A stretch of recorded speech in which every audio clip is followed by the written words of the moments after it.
Tina, hello. I'm so excited that I'm talking to you again about another topic, which is very exciting for me and interesting for me, which is fatherhood. I mean, Wow.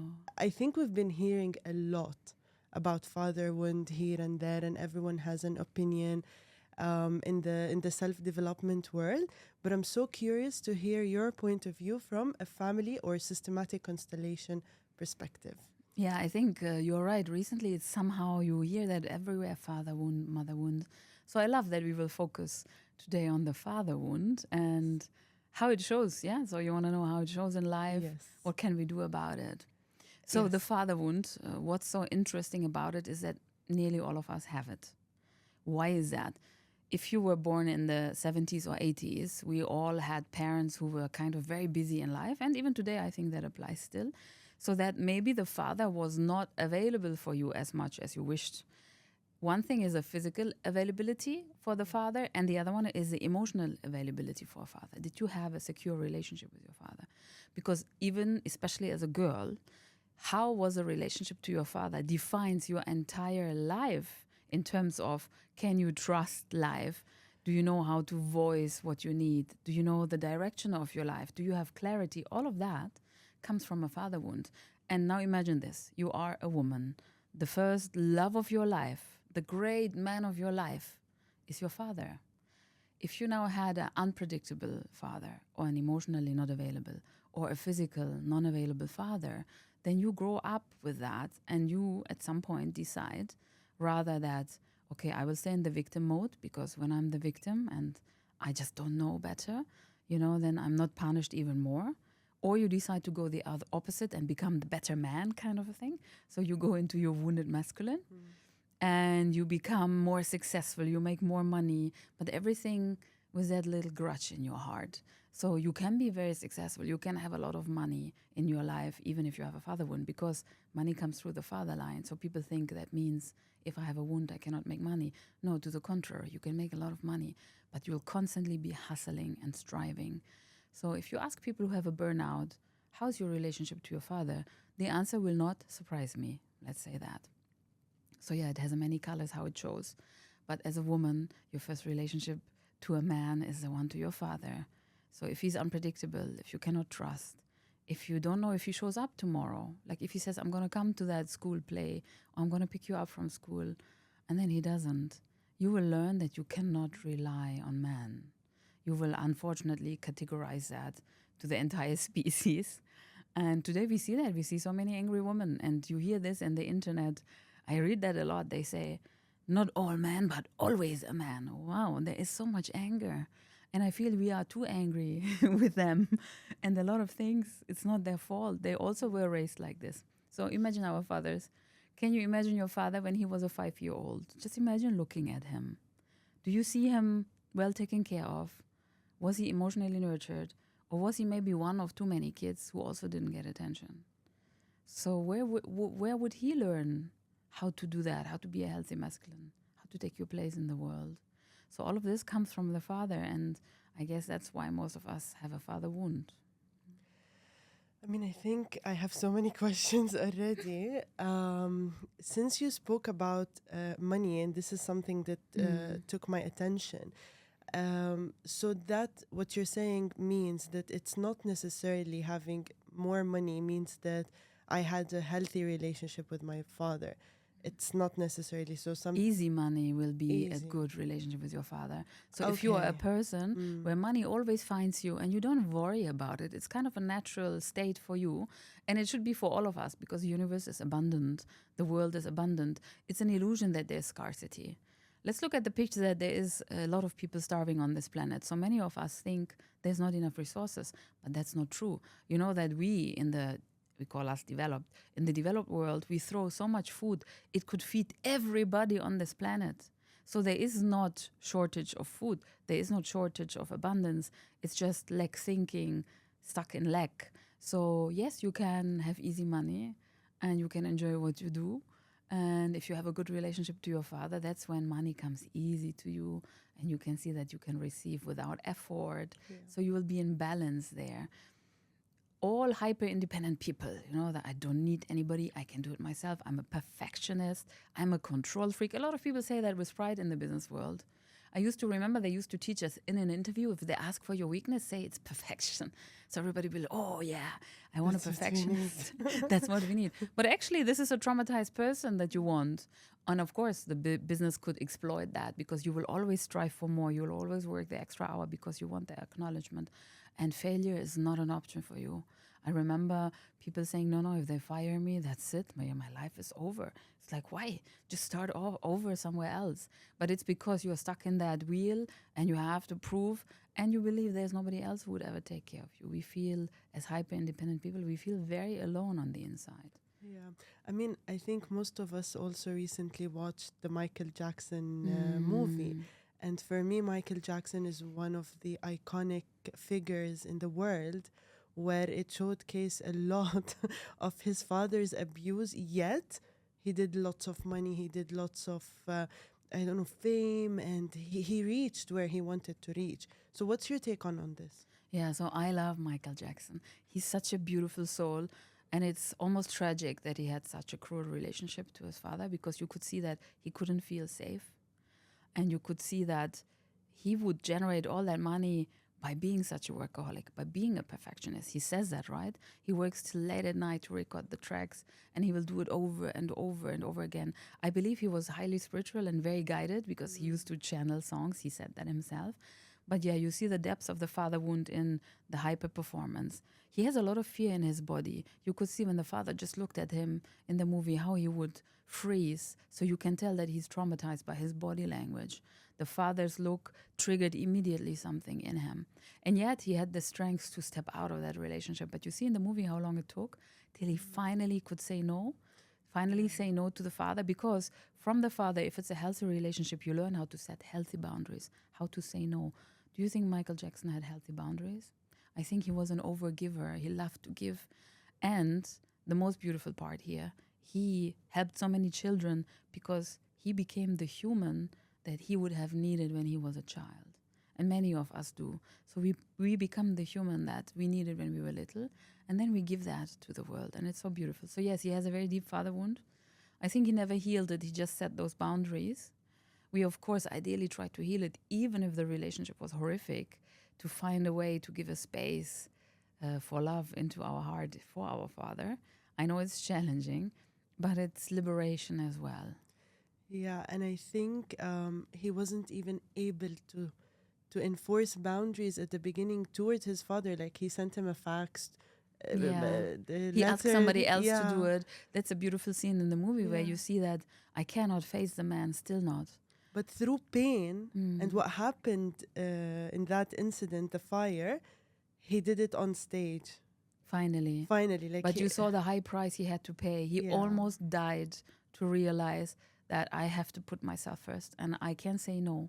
And you have to understand, when I say don't exclude your father from your life, don't abandon him, don't take him out of your heart, is because even if it was horrific and even if he wasn't the father you wished for, even if he hurt you, if you reject him, you reject 50% of you and your cells.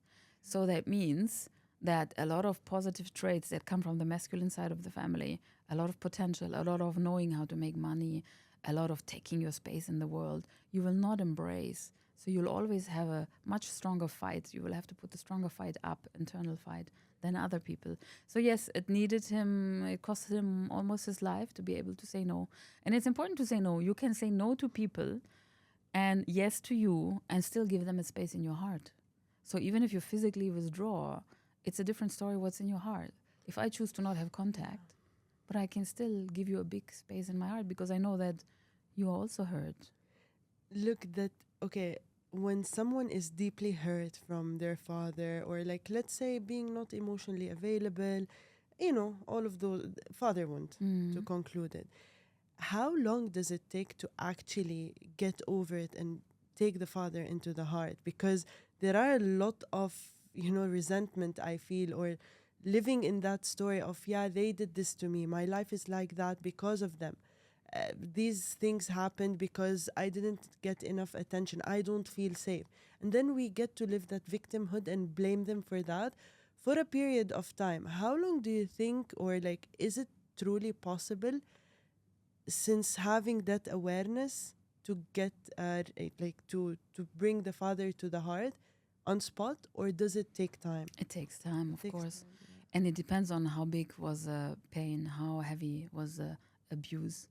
Many of our generation and before were physically hurt a lot because back then it used to be normal to discipline kids by beating them. That leaves trauma imprint in your body. Till today, when somebody scares me around the corner, I react with extreme aggression. So if you were to hide outside and blah, it could be that I will punch back because my body is scared of physical violence. And that, I don't know, I have done so much. I've done so much somatic work. I've worked with my body. That's not leaving. Nervous system just Nervous system is yeah. ready to fight. Yeah. Like, I'm going to protect this system, you know? So for me, it's 20 years I'm working on it. I have healed the father wound, I would say, because I have a beautiful relationship to him today. But beautiful in the sense that we do not talk about what has happened. However, I always thought for a very long time that that's avoidance strategy. But in Constellation, I learned if you really want to have a fair chance for a relationship, be it with your partner who cheated on you, be it with somebody you fought, be it with your parents, if you want to start over, you have to let the past be the past because it does no longer exist. Time is an illusion. It no longer exists. It's gone. Today, you are a totally different person. He is a very different person. Can we find it in our heart to see that he also changed, that he's not anymore the person he was first? Second, express all the emotions. If you don't want to express it to them, express it for yourself in sessions where you go and you beat things, a smash room, or you do physical things for your body, dance, you know, there's a lot of forms of embodiment therapies where you let the pain out. I did a nail board session and I thought I'm already done. The amount of anger and screaming that came out on a nail board was incredible. And yet after, I felt newborn. So first, let's realize that the past is over and me bringing it back up does not serve anybody. It doesn't serve me. It doesn't serve my frequency. It doesn't help me in manifestation because when I'm in anger, I cannot manifest what I dream of. So I have to let the anger out. Once I let the anger out, step into your power, understand that you're not a victim. And then you will realize that it's never too late to have a beautiful childhood. You will realize that there were good moments. There's a very nice exercise in life coaching that I like to give people. I ask you to make a timeline of your life, take a big sheet of paper, draw your life from birth till today, and look back at the good moments only. Where did somebody help you out of the blue? Who was your mentor when you were little? What was your kindergarten time? Any magical experiences? When you do that and you look back, you will realize this painful period that overshadowed everything is just a cloud on that huge timeline. So you will see that I had a beautiful childhood, but because I was stuck in pain and I could not process a trauma, I didn't see it. Now we process and then we can see it was beautiful. And then I could even come, and all of you can, we can come to the point of forgiveness, self-forgiveness, letting that go, and then saying, okay, I agree to what has happened because I am today who I am because of what has happened, and then into love. But you have to go through all these layers, expression of the anger, expression of the sadness beneath that, expression of the grief. You need to allow yourself to grieve the fact that you didn't have that peaceful childhood, but you can have it now. So I love children, and when I go with my daughter, goddaughter, or with my nieces, I behave like I'm their age. And it's okay. It's a very good alibi because you say I'm behaving like this for them, you know, when you're hiding, hide and seek and all of that stuff. So I'm reliving the childhood now. Why not? It's never too late for joy. So it's a process. Don't expect that you do one constellation and it will shift. It will shift. Fundamentally, something will move. But I think if it's a very big wound, it will take a few years. Yeah, and anyway, we say in constellation, like things actually, like it's not on spot. It takes time. Yeah, there is an immediate shift, but there is Yes. the bigger chunks, they come with time. Layers. And again, why are we now suddenly attached to time? You took 30 years to be angry. Yeah. Now, why do you only want to give yourself a few months to let all of that go? It's kind of, let's accept that it's a process that continues, and let's expect that it's a lifelong journey that will never stop. Tina, you mentioned how to process the anger, grief, and sadness beneath all of that. But what came into my attention recently that one of the main symptoms of fatherhood is actually not feeling safe enough within ourselves. 100%. Yes. So how do we deal with that? Because for me, safety is allowing myself to be myself fully. My nervous system, when it's safe enough, I'm jumping into opportunities. I'm attracting money. So safety is very important. Yeah. Yeah. What's your take on safety? Yeah, so most of us have that safety issue. And it's interesting to observe that the soul kind of doesn't even feel safe in this body. So, what the body does for many women is put on extra weight. Yeah. So, if you feel safe in your body, you can let go of those protective layers as well. It's a fascinating observation. So, what can we do to feel safe in our body is to keep reminding our body that we are safe. So, when you experience something, like me, when I gave the example, I got scared. Yeah. Immediately, I put my hand on my heart and on my belly, and I say, I'm safe. All is well. Nothing is going to happen. I'm 44 years old. I'm protecting you. And I get emotional when I say it because it is an immediate body reaction to that. You have to tell yourself that you're safe. There's nobody else who can do that for you. We sometimes look for that in our partners, but then we get angry when they cannot give it to us. So we have to understand that the person who didn't cause the wound cannot heal the wound for you. The only one who can do is you, or if you go back and sit in daddy's lap or mama's lap. And I know it sounds weird, but you don't know how freeing it is to do that as a 40-year-old. So if you can, if your parents are still alive and you have the chance, go back home, put your head in your mom's lap and just stay there for a few minutes. She'll be so happy to just hold you. Or go and lean on your dad. It's a very freeing experience. Forget the past. That's over. Who are you today? Who are they today? Go and close that wound.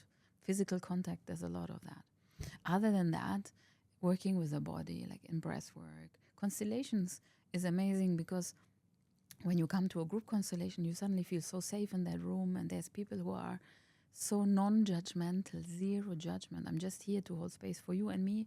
So we kind of heal together, we hug. It's very, don't you feel so safe when you are in such a room, when you are in the group and you realize that people don't care to judge you at all? Yeah. I think in group constellation, for me is where I truly feel super safe to just be.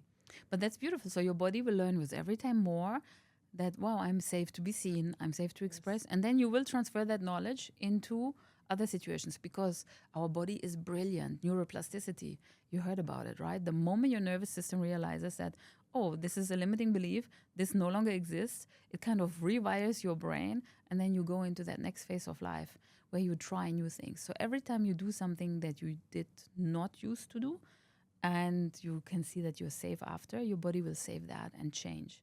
So again, it's a process. Like if you don't like dancing in public, try it and see that nothing happens. Yeah. It's okay to be seen. Many of us have the wound of, I'm scared to be seen. What will happen if I'm seen? And that's maybe also because you might have had an unpredictable father who didn't like your behavior and then would beat you or scold you or whatever, or withdraw love. And for you, it's almost unpredictable. And that's really tricky for the nervous system. I don't even know why I'm punished or when I'm punished. So I'm constantly fear-based. Yeah, we have to step out of that and become our own father, our own mother, and give ourselves that love, constant self-love, constant affirmations. I'm a big fan of affirmations. I know sometimes life coaches are not so fond of it, but for me, it's a game changer. To tell my body that I'm amazing, I'm safe, I'm beautiful, changes instantly my state. Because, you know, that voice is heard. Yeah. Every cell listens. So I feel doing some good affirmations is priceless. I mean, we've seen it in Michael Jackson movie again. Yeah. I think one of the things made him reach where he is today until today. Till today, he is still one of the most successful superstars, and he is the pop star who did most charitable work. Nobody has, imagine that, so many years later, nobody has invested or donated so much into humankind as he did. It's incredible. Tina, I have another question for you. You've touched based on money, you've touched based on weight. So results in life, right? We had that awareness. We did a constellation. Let's say I did a constellation. I got that awareness. Yet there is still something that, you know what, I don't want to be on a healthy lifestyle. You know what, I have this fear of not starting a business. So awareness came onto the surface. Mm-hmm. Then what's next? So then another layer is loyalty. even though we are angry with maybe our parents, there's an unconscious loyalty. So if you look into a family where nearly everybody is chubby, a person who tries to be slim will be pulled back into the same patterns because that's how you grew up. So that's when you consume those sweets and that food, that's comfort food. You're being pulled back into what made you feel safe as a kid. We should remember that food is also kind of grounding, nurturing, and calming. So if you had a difficult childhood and food was always good for you and kind of feeling so nice, till today, it will be your most comforting element. So no matter how much you force yourself into discipline, those imprints, they will remain. Okay. What happens and what changes is you will understand that by eating too much of it, I'm actually not expressing self-love to myself because I'm overloading my system. So you'll start having it but less. And that already will be a major shift. I will have that beautiful French fry, but a few less. Because overloading my body with that grease is actually not healthy for me. My liver screams, you know? So when you get more in touch with your body, you will realize that, okay, my body right now doesn't want this food. You, out of self-love, you'll step out of it. So yeah, the way to release weight is self-love. Now people say, but how do I do self-love? So sometimes I give you the sentence to start with when you're not sure what to do. Ask yourself, what would a person who loves herself do in this situation? What would a person who loves herself do? And that often gives you an answer that you didn't expect. And on the other side, when you're truly in connection with yourself, so try before you eat, take a few deep breaths, feel your body, you automatically eat less. Versus when you eat while you're watching TV, for example, because TV is another soothing element. So this is really traumatized people know exactly what I'm talking about. Putting on the TV, eating something for some people is the most resourceful state, and it's because they have been through so much horror in life. That's like when they really feel safe, when the body can really let go. So we have to teach the body that there's many other outlets. So find, for example, that maybe you love swimming. Go and just float in the pool. Feel held. Feel how the world is holding you, how Mother Earth is holding you. And you will have less cravings. So you have to understand that you eating a lot or you overeating is not the problem. It's your solution. It's your system's solution to the problem. The problem is much deeper. And usually it's that you feel alone or that you feel unsafe or that you don't feel protected. So don't work on the solution. We need to go beneath and find other ways. How can I feel this way? What can I create for myself that actually makes me feel like that? I once had a constellation where I represented somebody else, and this was mind-blowing. I was representing a child who finally was ready to lean on her dad. So I was sitting down, leaning on the leg, and I felt that extreme relaxation in my body that I usually only feel when I have my favorite food. That's when it dawned on me that the void I'm trying to fill is not fillable with a French fry. Yeah. Only for the moment. Very interesting. Speaking of generations, so I do have this habit of me soothing my quiet time is usually favorite snack and my series. So many of us, I think we all resonate. And it reduced so much after the work that I've done. And I started to notice that my 2-year-old is copying that literally. Like, I know it's me. I know that he's copying or modeling his mother, yet, and I'm not happy with it. And at the same time, I'm happy with myself. I feel healthy, yet, okay, I eat some junk food every now and then. That's okay. And that's okay, but I feel healthy. I don't feel the need of doing much. Sometimes I do. Anyway, that's on the side. But when it comes to kids, and they are modeling that, and they took that on, it's very challenging. So here, your only chances, if you change your pattern, then he will adopt. Because you have to understand that kids don't listen to what you say, they copy what you do. Yeah. You are the absolute role model. So they see that and they can feel it so cozy. So I want to do the same. And of course, food for any human being has a very, very mothering feeling because it's nurturing. So that will never leave us. It's always going to be such a beautiful experience. And I think on planet Earth, that's why we're here. We're here to indulge as well in experience. But the question is about the balance. So yeah, try to find other things that soothe you, and then he will go along with that. Yeah. So yeah, if you feel that you feel triggered that he's doing that, the only chance you have is out of all the love you have in your heart to change something about your behavior, and he's going to change along. So if he suddenly sees you snacking all the time, I don't know what salary, you know, or if you drink green smoothies, he will start asking to also drink green smoothies. True. So that's your only chance, unfortunately. And you know what? It's okay. It will only be uncomfortable for 2 weeks. Then within 2 weeks, your system adjusts and will take it as, oh, it feels so good to do this. But yes, growth is sometimes a little bit uncomfortable. Yeah, I mean, I see it when I tell him no. I see because, you know, kids are very expressive and he goes, but for a few minutes and then he's back again, like nothing happened. But I noticed this pattern literally a few days ago and I'm like, okay, if I want to create a different experience, let's choose a different activity. So today maybe we started coloring in the morning or let's take the dog for a walk. So I think that's what you meant. Yes. Yeah. And that works, no? And even if you notice when you color, you also calm down a lot. Yes. Because it will bring us back to moments when we were safe, when we were in kindergarten and we were protected and we did these activities. Really, it brings you back to those first 7 years of your life, a major imprint phase. Everything you learn about life later on unconsciously is from that period. So if you want to make some changes, you have to go back to those timelines and look into it. And you know what's also so interesting when you look into the father wound and how it shows in life is in terms of loyalty. So not just unconscious loyalty to the parents, but also loyalty to your spouse. If you have a father wound as a man, you cannot be loyal. It's so difficult because you're seeking that love and the validation and acknowledgement, and usually one woman is not enough for that. So in the dating life, I always tell women, if you start dating, the one question you got to ask the guy is, how's your relationship to your father? And that will tell you everything. So if he says it's a disaster, you run. Run away. Yeah, because really it's like if they don't work on it, it's almost like they're powerless against that pull. It's the pull that you have to the TV, you know? Yeah, it's also like women that don't feel safe. They turn into their masculine and then they start, like, no matter how the man is amazing and provider and it's always not enough. Yeah, and then let's take back the Michael Jackson movie. I had a client who told me she watched the movie and she's extremely attracted to his father. This is a woman who grew up without a father. So I said, wow, that's interesting. Why is that? So she said, he's so powerful. He's so determined. He's so driven. And I was thinking, and violent. But there is women who are attracted to that because they didn't have this masculine energy in their life. So they miss it, even the shadow sides of it. So yes, this wound has so many layers, so many shades. It shows up in so many forms.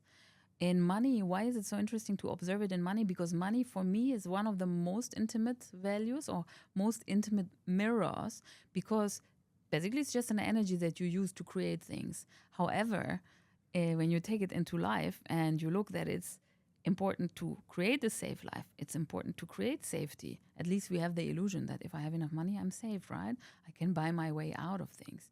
I can buy a house. House means shelter. House means I'm safe. But if you don't feel safe inside, even all the money in the world is not going to give you that. Look at Michael. He had so much money. He didn't feel safe in his life. He always had a bodyguard with him. Of course, that's also because of all of the fans. But ultimately, money will mirror that to you. And if it's hard for you to make money, or if you make a lot of money, but you're constantly in that hamster wheel, it ends up with a burnout. I was flying the other day I don't know from where I came, and in front of me were two men. They were flying in first class. And, you know, we look at them, we say like, wow, they are in first class. They must be hyper successful. And they are. And I looked at them and they were extremely stressed, extremely nervous, extremely impatient, ready to snap at you. Like, why is the bus not coming? Ooh, ooh, always on that energy.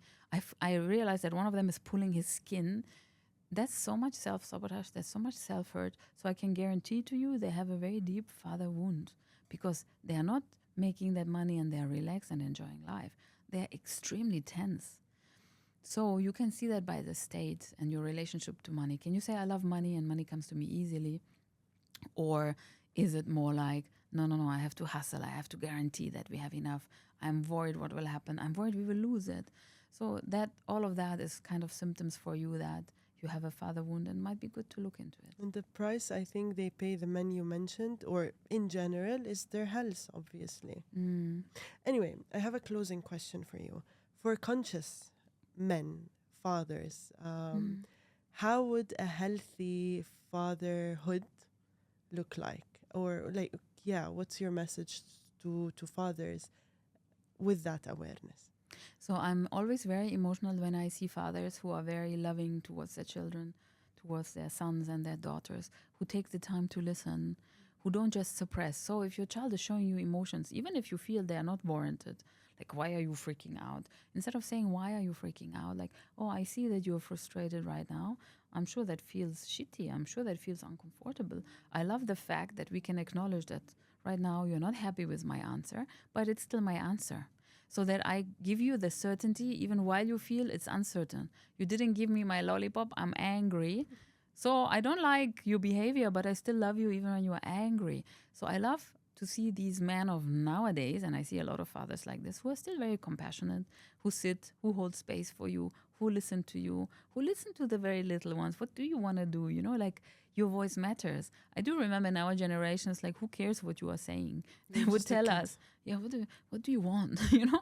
Now I love these conversations. We are letting them have a voice. They can express. So that's wonderful. Second thing is to not be shy of your own emotions. What I love is your child will always be an extreme mirror to you. You will see all your wounds pop up here.